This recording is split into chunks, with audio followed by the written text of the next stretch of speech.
This coffee pot is made out of pewter, a mix of metals that's sometimes called the poor man's silver, because it costs about half as much as real silver, while still delivering a high polish and shine. But if there's no silver in pewter, how exactly does it get its silvery luster?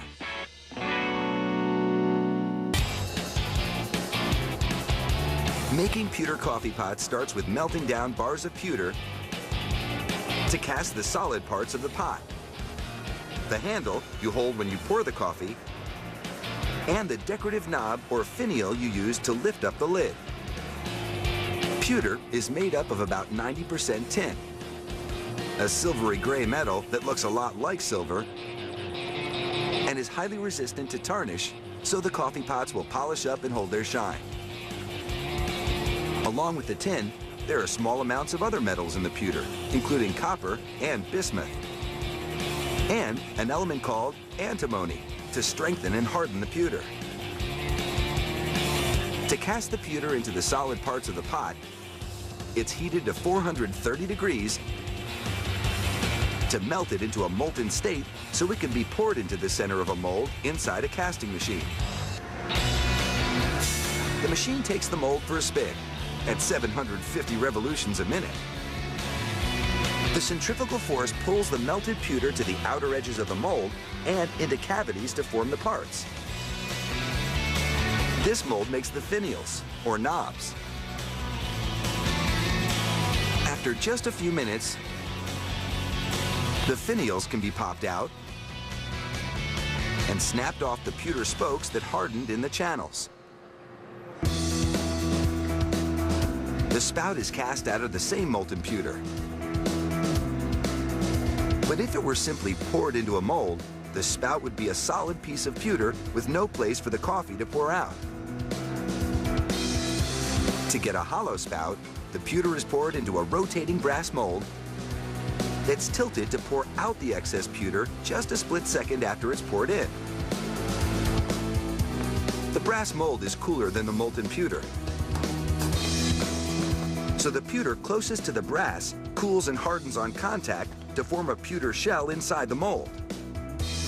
The rest of the pewter doesn't have time to cool before the worker tips the mold. It quickly flows out, leaving behind a hollow pewter spout.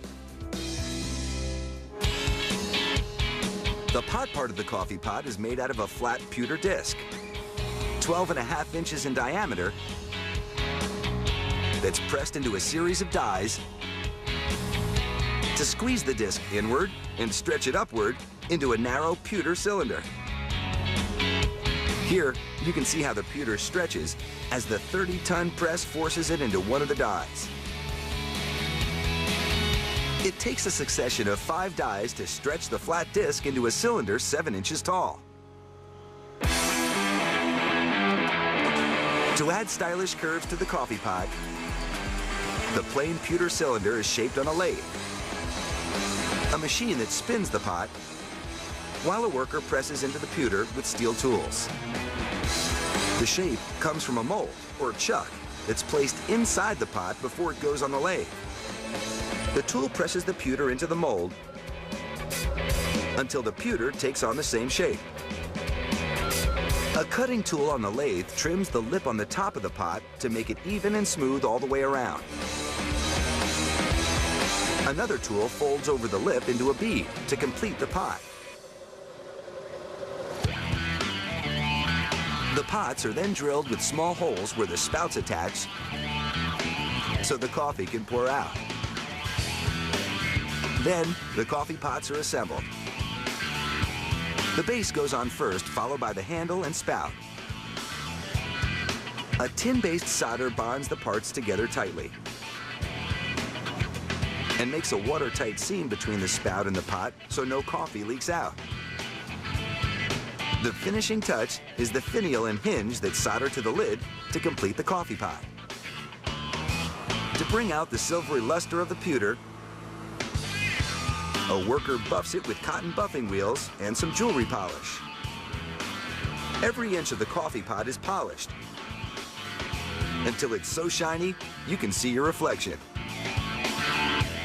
And this pewter pot is ready to serve up a hot cup of joe.